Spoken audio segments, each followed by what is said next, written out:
We have with us today Marcell Leon, filmmaker, visionary, fashion icon, wearing all of this black while it's blazing outside here in Los Angeles. How are you, Marcel? I'm good, Aaron. Thank you so much. No problem. I want to congratulate you on To Shine Again. I hear we got a lot of traction on these film festival circuits.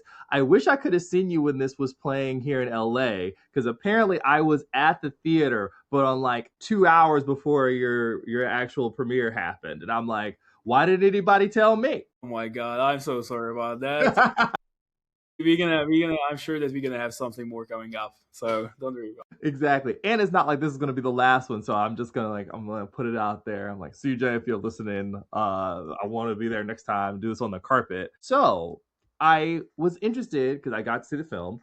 This is a psychological thriller. When we use that term a lot in film criticism and in like review spaces, it's sort of like a generic, like, okay, it's like kind of like creepy or like whatever. But you're like doing Freud level self ego, inner child. Tell me more about like the psychological implications of this story. it. Yeah. So I'm glad you like that. But no, it's basically I've been always been fascinated with psychology. Since high school, also been to therapy for many years. There we did all the works that you can see in the movie because I keep hearing that these are these works are called. We didn't call it that in therapy, we just did it. So I don't know, like I'm sure like if it resonates, I'm glad. But no, it's basically this is I keep saying that this is basically an autobiography because this is what I live every single day. And I did this piece as kind of an extra therapy session for myself. And then as it turned out, more and more people who watch it can resonate with it because they say that they keep going over these kind of situations with themselves. So I'm just like I'm happy that I could touch on something that so many people relate to. I think there's something real about that, like there's a universality in specificity. And even though you're saying I made this like kind of as therapy for myself,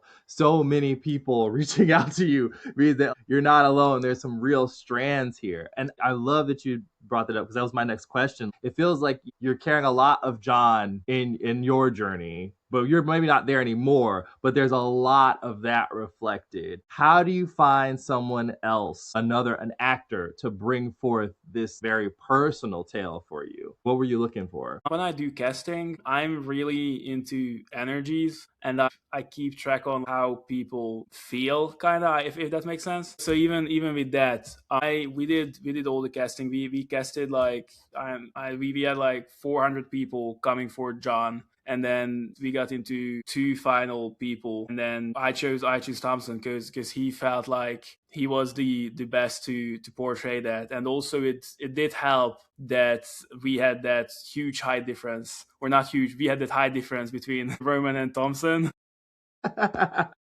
That's how I really wanted to portray, like, because I don't think it would have worked as good as it did if we had the same height of person as we had Nate, because I wanted Nate to have like a big huge presence, and I think it worked. Yeah. There's definitely like a physicality to like your interaction, and I mean, not to like, jump too far ahead, but the way you frame these conversations. Usually on film, we're talking to each other either shot, reverse shot, or like right across each other, and there is some of that here. But the power dynamic is completely on the page in most of their interactions throughout the short film. I really thought that was really interesting. I'm like, oh, he's doing some interesting stuff here with the way that these are blocked. Like my man is towering over at almost every opportunity. So I'm glad to hear that that was on purpose, I'm sure.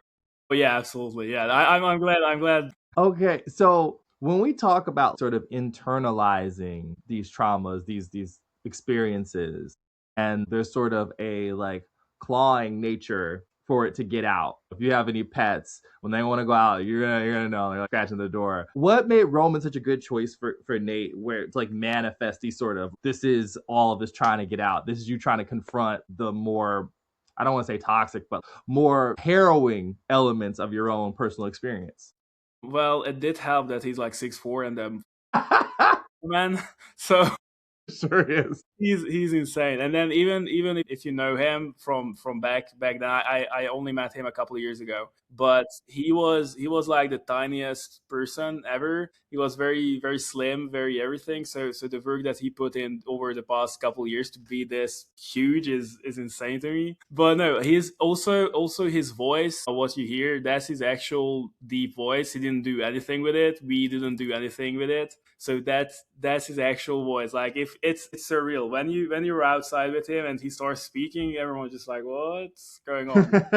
But those physicalities. And also, I've known Roman for a couple of years, and I know that he's went through kind of the same things as I did, and also he also has this kind of understanding of how this inner voice works. And then just the cherry on the top, the tattoo that we have on him, that's his own tattoo. We didn't add that. He got that a couple of weeks before we started shooting. And then I asked him what it means, and he said that it has like different translations. It doesn't translate directly to English, but one of the things is that it's hard to kill, or tenacious. And I was like, you know what? Let's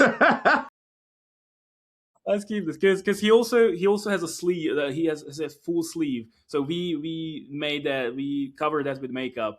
But then when my makeup artist asked, like, should we cover that too? I was like, no, let's keep that. I like that. That actually works. Don't you love when people make your job easier? You're like, yes, good as, oh, wow, he just brought a ton of himself to the character, like a ton. And you're like, I can work with all and weave all of this in. So we've got the interpersonal narrative on like two fronts going on, which is really, really cool. If I may, to talk about like for Rinka, like fitting into this as well. What was it like presenting this sort of text to her? What was her response to the script and the storytelling process for this? First of all, we didn't have Renika's part as big as it is now in the beginning. But then when we came to auditions and we finally found her, I just added more and more stuff. So we have more of her as well, because she's amazing. And her initial thought was like, it also is very personal to her. But I don't want to speak too much about that. But she has some personal experience about these kind of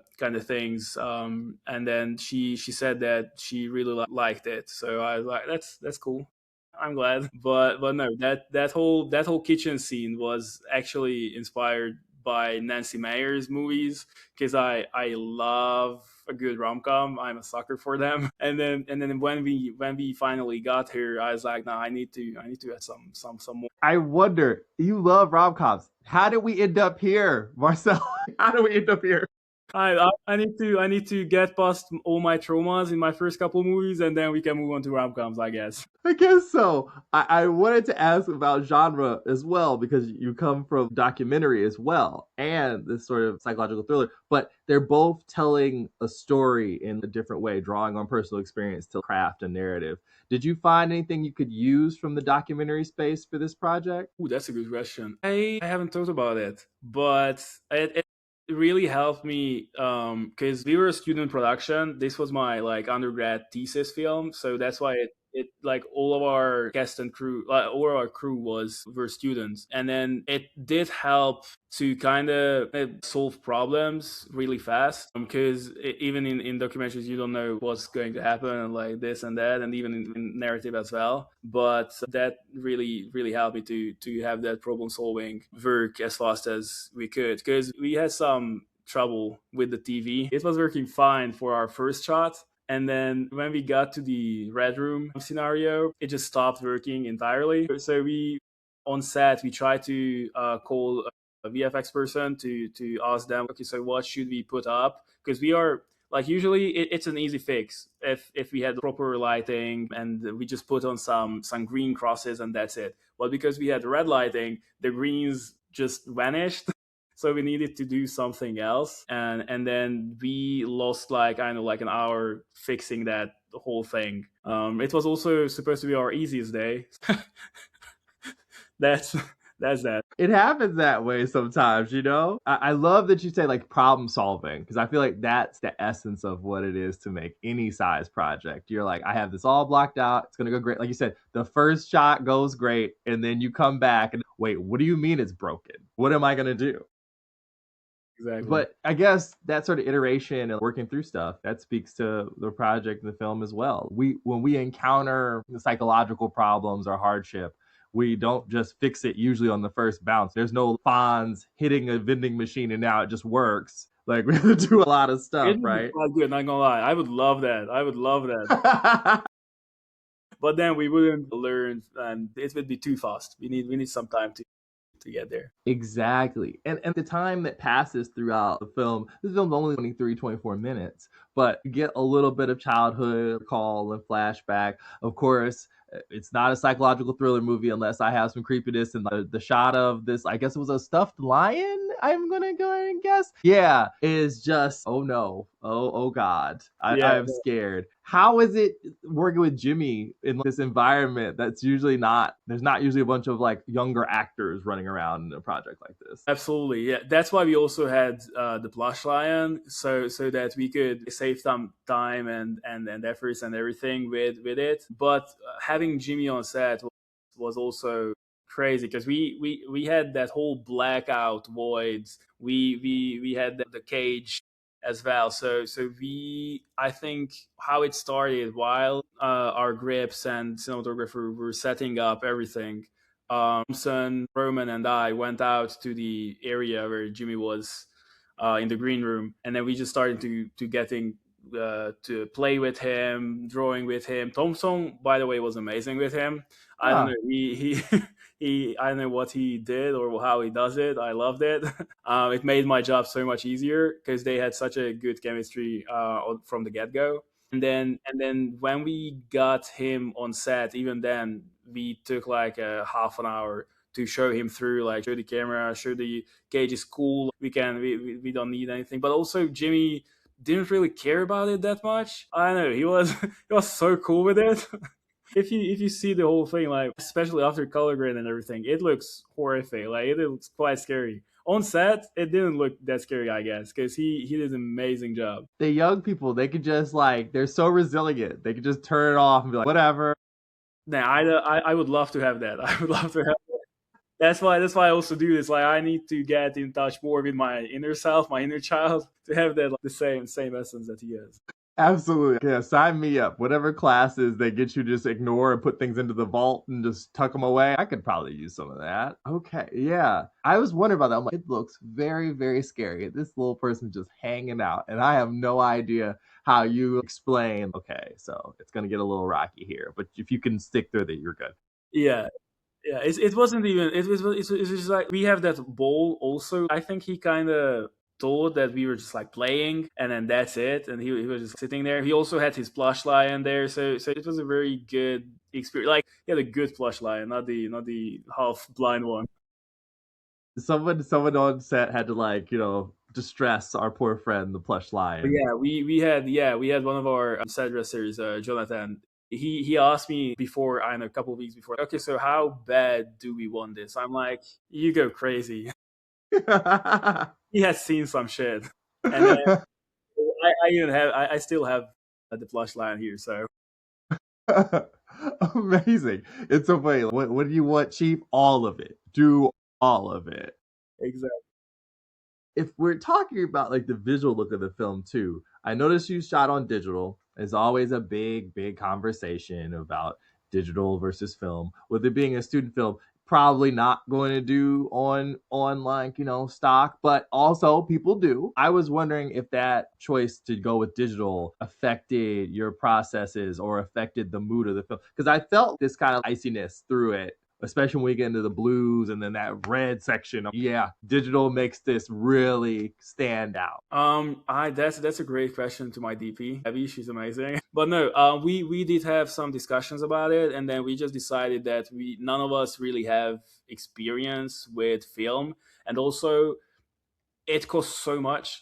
I want to shoot like my next projects. I really want to shoot on 16 or 35 mil because I really love how it feels, how it gives that extra layer of soul to it. But on this one, it was mainly budgetary constrictions. But we did discuss it with our colorist. He did suggest to put on some grain to make it feel like 35 mil. But both Gabby and I was like, we don't want to cheat it. Like let's make it let's make it authentic. It was digital. It works as digital. But yeah, it was good, and it was so much easier because our dailies were really on time, Right. and that was it. But no, in the future, I really would love to shoot on digital on film because that just whenever I go see like even when you're just watching it back home like and you notice the grains is the essence of whole making a movie in my opinion. It just makes it so great. Yeah, it really does add something, but also it's nice to also know and stay within yourself and be like, if we know how to do digital and we know how to do this well, and it will save time, it will smooth line processes, and it will not be mistakes because you make a mistake on film, the film is gone, and great, good job, everybody. And I just look at the money going out the window. So I look forward to whatever you get to experiment with it. I just wondered if it was like a conscious choice because I'm It yes and no. It was it is what it is. No, it's good. I Gabby loves Ari. She loves. I'm more of a rat person. I know, like that's me. So we had that conversation because we shot a short film before this, and we shot that on red. And then this one, we had that conversation of should we choose the red or the Ori? And then she just said that she really liked the Ori's color profile for this one. So yeah, no, that was. And see, that's the other thing is that not just the film, whatever you shoot, digital film, different stocks, whatever, but the camera itself renders a different image as well. And areas serious camera. That is yo, no one drop this. Please, nobody drop this. We do not have the deposit to pay for this camera. And the red is expensive too. I mean, that's what they shoot all like Netflix films and everything else on. So I wonder about that. Now that we've covered image, I wanted to do just a quick bit on sound because Yeah. she vacillates through to shine again. It's very quiet, it's very controlled. It's mirrored a lot with the camera movements of everything being very precise and slow and methodical. And then sometimes when things get a little bit frenetic, things get a little shakier. It gets the music is more amped up and pronounced. How did you go about selecting when to turn the dial up and when to turn the dial down on the sound? Okay, like, I wanna like. So, are we talking about sound or the music or both? That's the music. The music. Okay, the Yes, the music. music. Oh my god, Natalia is amazing. She did an amazing job. I hate temp music because in my previous projects, I used them and I just got too attached to them and nothing else worked. I was like, I'm never gonna ever do that again. So so for this one, I told Natalia from the get go that I'm not gonna give you any temp music. I'm gonna give you some music that inspired this, and I want it to be shown. I love orchestra music. I love brass instruments. I love everything. And then I also love and I just did a list and sent her all the examples that I wanted it to feel, and she knocked it out of the park. Hmm. We did have some discussions about when to let it breathe a little, when to come it up, like even that to have that music playing in the background in the kitchen, that was also her just giving that extra kind of thing layer to that scene. So we don't have score, but we have an actual music underneath, as it feels like diegetic, so it's coming out from radio near somewhere. So yeah, well, no, she did an amazing job. It was also so funny how we met, but I don't know that. Yeah. Well, I'm glad you found it because like I was paying attention to it. I was like, wow, like the sound is going crazy in here. It's also kind of fate. I feel like how we found her because Litsi, my producer, and I were like we. I wanted to have a composer before we started shooting, so we can actually listen to it and have it on set. But it just took us so long that we couldn't really find the right person. So after we finished shooting, I was like, "No, okay, we need to lock in. We need a composer. I need to because I know that music takes so much time to create to make." And then we were both Litzy and I were just like striking out. We couldn't find anything, and then one night I went on Hinge, and I was going through Hinge, and then Natalia came up, and then like it says like your profession. Right. It said composer, and I was like, should I? No, should no. And then I literally just texted her, so hi, this is so out of pocket, but I'm actually looking for a composer right now. Would you be down to do that? And then she asked me about the project. I told her about the project, and then she said, okay, yeah, that sounds good. Let's do it. So that's how we found our composer. Technology is a trip. I love it. It's insane. I'm so glad. Yeah, I love every piece of music that you did. What a way to stumble upon it. Well, we found it. Great. That worked. Exactly. Everything's new. For all of our prospective viewers, as we go towards the end of festival season, what would you like them to think about when they see this film? I'm sure that you're gonna have either some way to have it available for streaming or otherwise. What would you want audiences to take away from To Shine Again? Ooh, that's a good one. I always keep saying, that's not true. My mom, I learned it from my mom that we can, especially in today's world, so many things is happening around us, and that we cannot control. It's out of our reach. We can't control anything. The only thing that we can control is ourselves and how we react, how we do things. So really, that's, I think, would be the biggest take from the whole thing, that like if you start loving yourself and if you look inside of yourself, you know exactly what you need to do in every situation. So there is nothing to worry about, because you know the answers. Your inner child knows the answers. You just have to reach out and then listen to him or her or them, and then it will be the best for you. Absolutely. Oh man, it's funny. We've like done a lot of like fun stuff, but then it like gets very very deep. I feel like this is what the film does too. They're like, oh look, it's scary, but also think about yourself, think about your life. Yeah. Man, Marcel, thank you so much for allowing us to have this conversation. Congratulations on the film again, and next time when you shoot on film, we will talk about it. Yeah, absolutely. Thank you so much, Aaron, for having me. No problem.